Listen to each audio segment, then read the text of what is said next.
তুমি কি মরবা না? তুমি কি কবরে যাইবা না বাপ? এই পৃথিবীর কত রাজা বাদশাহ কবরে চলে গেছে, তুমি কি কোনোদিন কবরস্থান দেখো নাই? তুমি কারো জানাজা পড়ো নাই? তুমি কি কোনো মানুষের লাশ দেখো নাই? আমি 5 দিন আগে আমার জ্যাঠার সাথে কথা বলে আসছি, বাড়িতে খোঁজ খবর নিছি। 5 দিন পরে আমার জ্যাঠা মারা গেছে।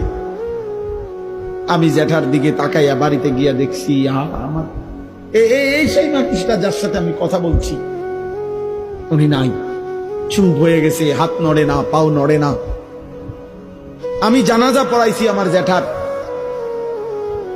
তো জানাজার আগে আমি আমার জ্যাঠার কবরটা খালি, তখন কবরে রাখে নাই। আমি কবরের দিকে তাকাইয়া অনেকক্ষণ 8-10 মিনিট হইব, আমার বাবার কবরের পাশে আমার জ্যাঠার কবর। আমার আব্বা আগে ইন্তেকাল করছে। আমার জ্যাঠার কবরের দিকে তাকাইয়া অনেকক্ষণ খালি কবরের দিকে তাকাইয়া ছিলাম। তাকাইয়া আমার মনে হইল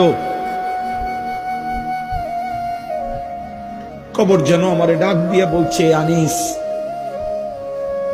আমার কাছ থেকে 1 মুঠ মাটি দিছিলাম আমি তোমার জ্যাঠারে বানাইবার জন্য, আজ আমার মাটি আমি ফেরত নিলাম।